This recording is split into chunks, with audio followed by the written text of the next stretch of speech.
السلام علیکم، میں ہوں اختر صدیقی اور آپ اس وقت جو اہم ترین خبر دیکھ رہے ہیں اس نے سپریم کورٹ کی تاریخ میں ایک بھونچال برپا کر دیا ہے اور جسٹس قاضی فائز عیسیٰ نے آخر جس کا ڈر تھا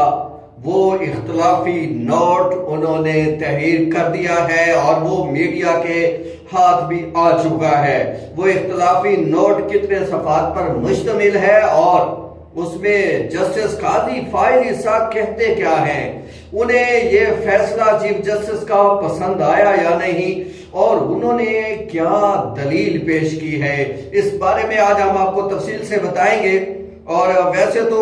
جسٹس قاضی فائز عیسیٰ نے وزیر اعظم کے ترقیاتی فنڈ کے غیر قانونی استعمال بارے جو نوٹس لیا تھا مبینہ طور پر ان کے استعمال بارے، اس پر چیف جسٹس گلزار احمد نے بینچ بنایا اور بینچ بنانے کے ساتھ ہی انہوں نے اس کی باقاعدہ سماعت کی اور اٹارنی جنرل پاکستان سے بیان حلفی بھی وزیر اعظم کے حوالے سے مانگا، جو ان کی طرف سے جواب بھی داخل کیا گیا اور بتایا گیا کہ جو خبر جو جاری کی گئی تھی وہ جو ہے اس کے حوالے سے ہم اس کی تصدیق نہیں کرتے، وہ خبر غلط تھی۔ اب آتے ہیں کہ جسٹس قاضی فائز عیسیٰ کا وہ اختلافی نوٹ کیا ہے، اس اختلافی نوٹ میں ایسا کیا ہے کہ جس سے بھونچال آیا ہوا ہے۔ تو ہم آپ کو بتاتے چلیں کہ جسٹس قاضی فائز عیسیٰ نے 28 صفحات پر مشتمل اختلافی نوٹ تحریر کیا ہے اور اس میں یہ بتایا گیا ہے کہ یہ جو چیف جسٹس گلزار احمد نے جو فیصلہ دیا تھا وہ 4-1 کی بنیاد پر جاری کیا گیا تھا، اور انہوں نے اس اختلافی نوٹ میں جو سب سے بڑی بات کی ہے، انہوں نے کہا ہے کہ چیف جسٹس پاکستان کا فیصلہ غیر آئینی اور غیر قانونی تھا اور اس طرح کا فیصلہ اس کی آئین اور قانون میں کوئی گنجائش نہیں۔ معاف کیجیے گا، اس کے نکات کے حوالے سے ہم نے جو چیزیں اس کے 18 نکات ہم نے بنائے ہیں وہ ہم آپ کو بتاتے چلیں۔ پہلا نکات یہ ہے کہ وزیر اعظم کا جواب آئین سے متصادم ہے، اس جواب سے عدالت کی تسلی نہیں ہوتی۔ نمبر 2، جو دوسرا پوائنٹ جسٹس قاضی فائز عیسیٰ نے بتایا ہے کہ عدالت نے آئین کے مطابق معاملہ دیکھنے کی بجائے نمٹا دیا ہے۔ ان کا کہنا یہ تھا کہ چیف جسٹس نے اس کی تفصیل نہیں دیکھی، اس کا صحیح جائزہ نہیں لیا اور معاملہ نمٹا دیا۔ پھر اس کے بعد تیسری جو بات انہوں نے کی کہ مقدمے کا انجام حیران کن ہے، اچانک ہی نمٹا دیا گیا۔ اس کے بعد چوتھا جو پوائنٹ انہوں نے کہا ہے کہ جب بھی کوئی فیصلہ جاری ہوتا ہے اس پر تمام ججز کے دستخط ہونا ضروری ہوتے ہیں، تاہم اس فیصلے پر دستخط موجود نہیں ہے، جس کی وجہ سے جس فیصلے پر ججز کے دستخط موجود نہ ہو وہ غیر قانونی ہوتا ہے۔ اور 5ویں پوائنٹ پہ انہوں نے کہا ہے کہ چیف جسٹس کا فیصلہ غیر قانونی ہے۔ چھٹا، معاملے کی تحقیقات کی بجائے جج کے خلاف فیصلہ دینا آئین اور قانون کے خلاف ہے۔ اس کے بعد جو 7واں غالباً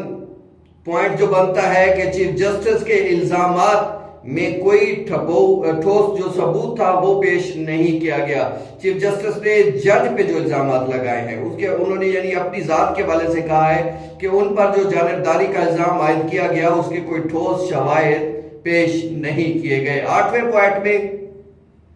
چیف جسٹس کے حوالے سے انہوں نے لکھا ہے کہ چیف جسٹس کو جج کے خلاف جانبداری کے الزامات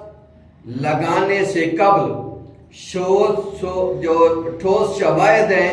وہ دینے چاہیے تھے جو کہ نہیں دیے گئے۔ نمبر 9 پہ وہ کہتے ہیں کہ اٹارنی جنرل آف پاکستان نے بھی جو سوال کیا گیا تھا، جس پہ نوٹس تھا، جو معاملہ پوچھا گیا تھا، اس کے حوالے سے بجائے کہ وہ ٹھوس ثبوت دیتے انہوں نے الٹا جج پر ہی جانبداری کا الزام عائد کر دیا۔ 10ویں پوائنٹ پہ کہتے ہیں کہ اگر وزیر اعظم کے ساتھ میں کسی معاملے میں فریق تھا اور میرے حوالے سے کہا جا رہا ہے کہ چونکہ سپریم جوڈیشل کونسل میں ان کے ساتھ فریق ہوں، تو یہ صرف میں ہی تو فریق نہیں تھا، اس طرح تو سپریم جوڈیشل کونسل میں 3 ایسے جج بھی اس 5 رکنی لارجر بینچ کا حصہ تھے جو سپریم جوڈیشل کونسل کے بھی ممبرز ہیں۔ تو کیا وہ بھی جو ہے وہ ایک لحاظ سے وہ بھی تو اس کا حصہ تھے؟ تو اگر میں حصہ تھا تو وہ بھی حصہ تھے، تو ان کو بھی اس بینچ میں نہیں بیٹھنا چاہیے۔ ان میں سے 3 ججز کے حوالے سے انہوں نے کہا ہے۔ 11ویں پوائنٹ پہ انہوں نے کہا ہے کہ جج کو ذمہ داری ادا کرنے سے روکا گیا، اور وہ اپنے بارے میں ہی کہہ رہے ہیں کہ انہیں یہ ذمہ داری ادا کرنے سے روکا دیا گیا۔ انہوں نے یہ بھی کہا کہ بینچ میں وہ چاہتے تھے کہ جسٹس مقبول باقر کو شامل کیا جائے، تاہم انہوں نے شامل نہیں کیا چیف جسٹس پاکستان نے۔ اس حوالے سے انہوں نے اعتراض فائل کیا تھا جس کا تسلی بخش جواب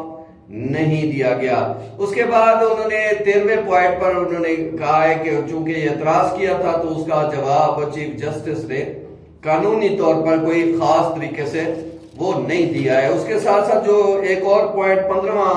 جو انہوں نے کہا ہے کہ چیف جسٹس کے زبانی حقوق پر جو ہے وہ 5 رکنی لارجر بینچ جو ہے وہ تشکیل دیا گیا ہے، اور عموماً ایسا نہیں ہوتا بلکہ بینچ کی تشکیل جو ہے وہ تحریری شکل میں ہوتی ہے۔ اس کے ساتھ ساتھ 16ویں پوائنٹ میں وہ کہتے ہیں کہ جو 10 فروری کو حکم نامہ جاری کیا گیا تھا اس میں کسی جج کو جو ہے وہ کسی خاص فریق کے خلاف سماعت کرنے سے نہیں روکا گیا تھا، اور یہ چیز ریکارڈ سے ثابت ہے۔ اس کے بعد اگلے پوائنٹ پہ وہ کہتے ہیں کہ جو ہے واٹس ایپ پہ جو دستاویزات ملی تھی وہ نہ صرف ججز کو کھلی عدالت میں دی گئی بلکہ اٹارنی جنرل پاکستان اور وکلا کو بھی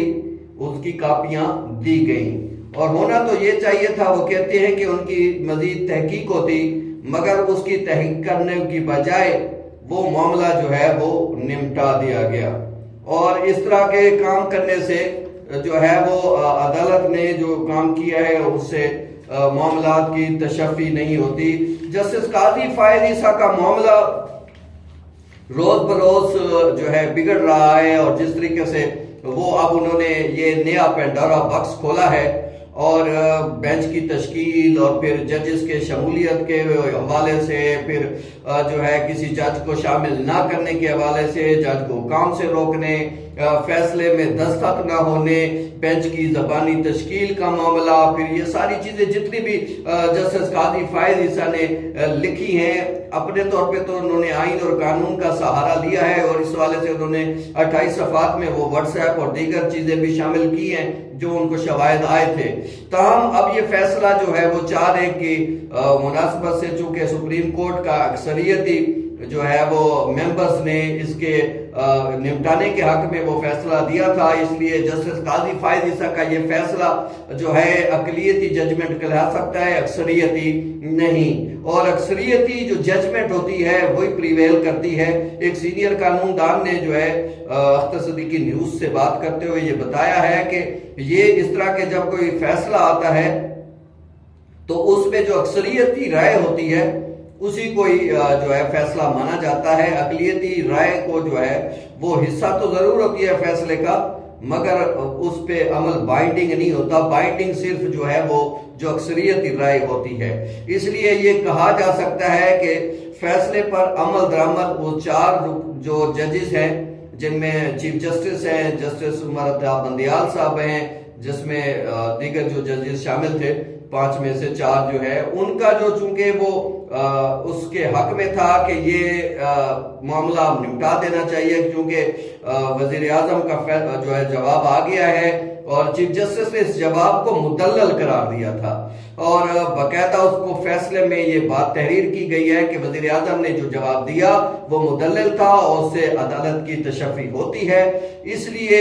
اور ایک جج کے فریق بننے کی وجہ سے ہم اس معاملے کو مزید نہیں وہ چلانا چاہتے، اس لیے اس کو نمٹایا جاتا ہے۔ اور اس کے بعد اٹارنی جنرل پاکستان نے بھی اس مقدمے میں اس دوران جو ہے جسٹس قاضی فائز عیسیٰ پر جانبداری کے الزامات بھی عائد کیے تھے، اور کہا تھا کہ یہ پارٹی بن رہے ہیں، آپ لگتا تو یہ ہے کہ آپ جج نہیں شکایت کنندہ ہیں یا مدعی بن رہے ہیں، تو اس لیے اس پہ انہوں نے کافی برا منایا تھا اٹارنی جنرل پاکستان نے۔ بہرحال یہ معاملہ چلتا رہا، اور معاملات آخر وہ نمٹا دیے گئے، اور معاملہ اس لیول تک تو ختم ہو گیا، اور جسٹس قاضی فائز عیسیٰ کے حوالے سے یہاں تک بھی آیا کہ ان کو ایسے مقدمات جو ہے وہ نہیں بھیجنے کا فیصلہ کیا گیا جس میں وزیر اعظم عمران خان کا کہیں نام آ رہا ہے یا ان کے حوالے سے یہ مقدمات ہیں۔ تاہم جسٹس قاضی فائز عیسیٰ کہتے ہیں کہ انہیں کسی قسم کے اس طرح کے معاملے سے نہیں روکا گیا ہے اور اس کا باقاعدہ ریکارڈ ثابت کرتا ہے کہ ایسا کوئی حکم جاری نہیں کیا گیا۔ اب یہ صورتحال جس طریقے سے لگ رہی ہے، سپریم کورٹ بار نے بھی ان کے صدر لطیف افریدی نے بھی کل ایک پریس کانفرنس کی تھی اور میں نے کل بھی عرض کیا تھا کہ مجھے لگ یہی رہا ہے کہ وہ یہ اختلافی نوٹ پڑھ چکے ہیں، کیونکہ ان کی لینگویج میں، ان کی باتوں میں سے یہ چیز مترشح ہو رہی تھی، ظاہر ہو رہی تھی کہ انہیں یہ اختلافی نوٹ سے کسی حد تک معلومات ہیں۔ اور کیونکہ وہ جس طریقے سے انہوں نے جسٹس قاضی فائز عیسیٰ، پھر چیف جسٹس گلزار احمد پر جس طریقے سے انہوں نے بات کی تھی اور اس حوالے سے انہوں نے کہا تھا کہ ججز کو اپنے معاملات جو ہے وہ اندر ہی نمٹانے چاہیے، اس کو جو ہے وہ کسی طرح میڈیا کا یا لوگوں کے سامنے یہ چیزیں نہیں آنی چاہیے تھی، مگر یہ اب آ چکی ہے۔ اور جسٹس قاضی فائز عیسیٰ نے بھی اپنا اختلافی نوٹ جو ہے وہ تحریر کر کے سامنے لا کھڑا کیا ہے اور انہوں نے براہ راست چیف جسٹس پر ایک لحاظ سے مبینہ طور پر الزامات عائد کیے ہیں کہ ایک تو انہوں نے جو بینچ کی تشکیل کی تھی وہ بھی زبانی تھی، اس کے ساتھ ساتھ جو فیصلہ تحریر کیا گیا اس پہ ججز کے دستخط نہیں تھے، اس کے ساتھ ساتھ انہوں نے کہا کہ جو شواہد تھے وہ ٹھوس تھے، ان کی تحقیقات کرانے کی بجائے ان کو جو ہے وہ معاملے کو نمٹایا گیا اور اس طریقے سے یہ جو معاملات چلانے کا طریقہ کار ہے یہ غلط ہے۔ اس حوالے سے تحقیقات کی جاتی، معاملے کو اس میں اگر تسلی ہو جاتی تو بے شک اس کو نمٹا دیا جاتا، مگر ایسا نہیں کیا گیا۔ اب آنے والے دنوں میں اس پہ کیا ہوتا ہے، جسٹس قاضی فائز عیسیٰ کا معاملہ جو تحریک لبیک کے دھرنے اور پھر پشاور میں اور اپنا کوئٹہ میں جو انہوں نے ایک فیصلہ تحریر کیا، ایک بینچ کا حصہ تھے، وہاں پہ جو باتیں لکھی اور اس کے بعد پھر وکلا کے حوالے سے کہ اس پر جو خود کا شملہ ہوا تھا اس کے حوالے سے جو انہوں نے فیصلہ تحریر کیا اور پھر اس کے بعد انہوں نے جس طریقے سے اپنا یہ سفر جاری رکھا ہوا ہے اور ان کو بار بار جو ہے وہ ایک طریقے سے روکنے کی بھی کوشش کی جا رہی ہے۔ پہلے سپریم جوڈیشل کونسل میں جو ہے وہ درخواست دائر کی گئی، اس میں وہ جو ہے وہ کامیاب قرار پائے، ان کا موقف تسلیم کیا گیا۔ اس کے بعد انہوں نے جو ہے وہ اپنے معاملات پہ پھر سپریم کورٹ سے رجوع کیا، پھر یہ سارا کچھ ان کی بیوی جو ہے وہ FBR میں معاملے میں جو ہے وہ ان کے خلاف کارروائی کی جو ہدایت کی ہوئی ہے عدالت نے، اور وہ سارا سلسلہ بھی چل رہا ہے۔ اور درمیان میں اب یہ وزیر اعظم کے خلاف براہ راست آپ کو نوٹس لینا، اور قانونی ماہرین کہتے ہیں کہ یہ اختیار صرف چیف جسٹس کو تھا، مگر انہوں نے نوٹس لیا۔ چلو نوٹس لیا تو انہیں اس بینچ کا حصہ نہیں بننا چاہیے تھا، اگر یہ بننا چاہتے تھے تو چیف جسٹس کو چاہیے تھا کہ وہ ان کو حصہ نہ بناتے۔ بہرحال یہ معاملہ اب کس کروٹ بیٹھتا ہے یہ تو آنے والے دنوں میں پتہ چل سکے گا۔ اور دوسری طرف وکلا برادری نے بھی آج بھرپور اپنی جو ہے نا وہ ایک دوسرے کے ساتھ یکجہتی شو کی ہے، اور ایک آل پاکستان وکلا کنونشن اسلام آباد میں ہوا ہے جس میں بڑی تعداد میں وکلا نے نہ صرف شرکت کی ہے بلکہ انہوں نے اسلام آباد ہائی کورٹ کے چیف جسٹس کے اقدامات کو غیر آئینی اور غیر قانونی قرار دیا ہے، اور اس سے پہلے سپریم کورٹ بار بھی اس کو جانبداری کا الزام عائد کر چکی ہے اور کہہ چکی ہے کہ یہ معاملہ اس طریقے سے نہیں ہونا چاہیے تھا، اور CDA کو معاملہ دیکھنا چاہیے تھا اور ان کو یہ چیمبر بنانے دینے ہی نہیں چاہیے تھے۔ اب یہ چیمبر ٹوٹ چکے ہیں تو CDA کو ان کے حوالے سے پیسے بھی دینے چاہیے، اور اس جو نقصان ہوا ہے وہ CDA برداشت کرے، اور اس طرح کے احکامات نیکسٹ ٹائم نہیں ہونے چاہیے۔ اور چیف جسٹس اختر اللہ کو اس کیس میں چونکہ فریق بنے ہوئے تھے، وہ ان کے چیمبر میں وکلا گئے تھے جس کی انہوں نے مذمت بھی کی تھی وکلا جو ہے تنظیموں نے، اس لیے چیف جسٹس اختر اللہ کو چاہیے تھا کہ وہ یہ کیس نہ سنتے۔ بہرحال یہ وہ وہاں پہ ایک جو ہے وکلا کا کنونشن بھی ہو چکا، اور جسٹس قاضی فائز عیسیٰ کا اختلافی نوٹ بھی ہم نے آپ کو بتا دیا۔ اب آگے جو کچھ بھی ہوگا، اور اگلا ہفتہ ویسے بھی بہت اہم ہے کیونکہ سینٹ کے